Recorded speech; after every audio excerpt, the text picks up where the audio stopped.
जब से दुनिया बनी है तब से वायरस मौजूद है। कुछ तो ऐसे हैं जो शायद इंसानों की उत्पत्ति से पहले के हैं। साइंटिफिक अमेरिकन मैगजीन के अनुसार धरती पर वैज्ञानिकों ने करीब 6 लाख ऐसे वायरस खोजे हैं जो जानवरों से इंसान में प्रवेश कर सकते हैं।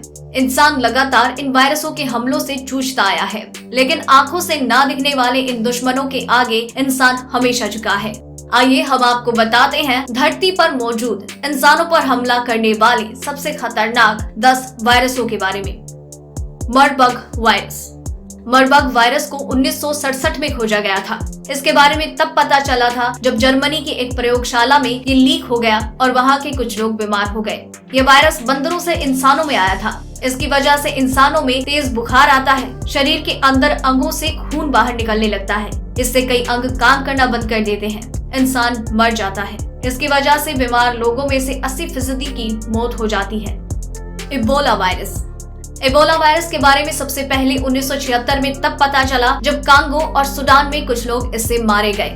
ये वायरस भी जानवरों से इंसानों में आया था। इससे बीमार हुए लोगों में से 50 से 70% लोगों की मौत हो जाती है। 2014 में अफ्रीका में ये बेहद ही भयानक स्तर पर फैला था और आज भी यहाँ पर ये लोगों पर हमला करता है। रेबिस। रेबिस पालतू जानवरों से होता है, सामान्य तौर पर कुत्तों के काटने से। इसके बारे में 1920 में पता चला था। विकसित देशों में तो अब इसके मामले सामने नहीं आते, लेकिन भारत और अफ्रीका के देशों में ये वायरस अक्सर लोगों की जान ले लेता है। अगर आप सही समय पर इसका इलाज नहीं करवा पाते तो ये वायरस 100% लोगों की जान ले लेता है। HIV। HIV आधुनिक दुनिया का सबसे खतरनाक वायरस है। इसके संक्रमण के बाद आज तक कोई नहीं बच पाया। इसकी वजह से बीमार हुए लोगों में से 95% लोगों की मौत हो जाती है। पूरी दुनिया में 1980 से लेकर अब तक 3.20 करोड़ लोग HIV की वजह से मारे जा चुके हैं। मानव इतिहास में इससे ज्यादा जाने किसी वायरस ने नहीं ली। Smallpox. स्मॉल पॉक्स एक ऐसी बीमारी है जो हजारों सालों से इंसानों को परेशान कर रही है। 1980 में WHO ने इसे खत्म करने की मुहिम चलाई, लेकिन आज भी अगर ये 3 लोगों को संक्रमित करता है तो उनमें से एक की मौत पक्की है। 20वीं सदी में स्मॉल पॉक्स की वजह से 30 करोड़ लोगों की जान गई थी। हंता वायरस।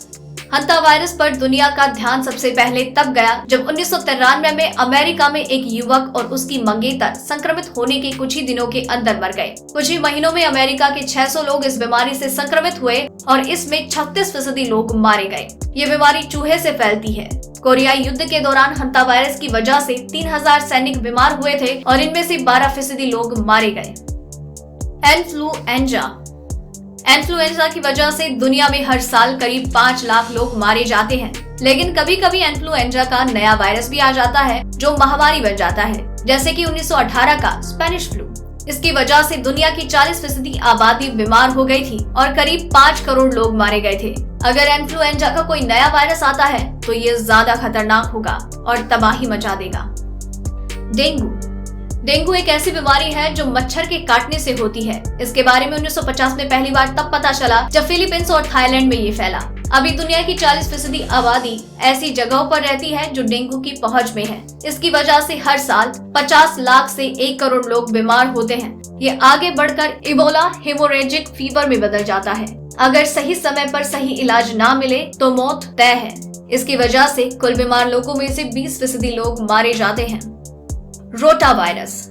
रोटा वायरस बच्चों के लिए ज्यादा खतरनाक है। इसकी वजह से बच्चों को डायरिया और निमोनिया हो जाता है। ये वायरस शरीर के अंदर मुंह या फिर गुदा के द्वारा अंदर चला जाता है। विकसित देशों में तो नहीं, लेकिन विकासशील देशों में इस वायरस की वजह से हजारों बच्चे मारे जाते हैं। WHO की माने तो इसकी वजह से हर साल करीब 4 लाख बच्चे मारे जाते हैं। बाजार में इसकी 2 वैक्सीन मौजूद हैं। मर्स सबसे पहले सऊदी अरब में 2012 में फैला। इसके बाद 2015 में दक्षिण कोरिया में। ये भी सार्स और कोरोना वायरस कोविड-19 के परिवार का ही वायरस है। ये ऊंट के जरिए इंसानों में आया था। इसके लक्षण भी कोरोना वायरस के जैसे ही होते हैं। इससे निमोनिया हो जाता है और कुल बीमार लोगों में से 30 से 40% लोग मारे जाते हैं। आपको ये रिपोर्ट कैसी लगी हमें नीचे कमेंट सेक्शन में जरूर बताइएगा और आप तक ऐसी और भी कई खबरें हम हर रात 9 बजे यूं ही पहुंचाते रहेंगे, इसलिए चैनल के साथ बने रहिए।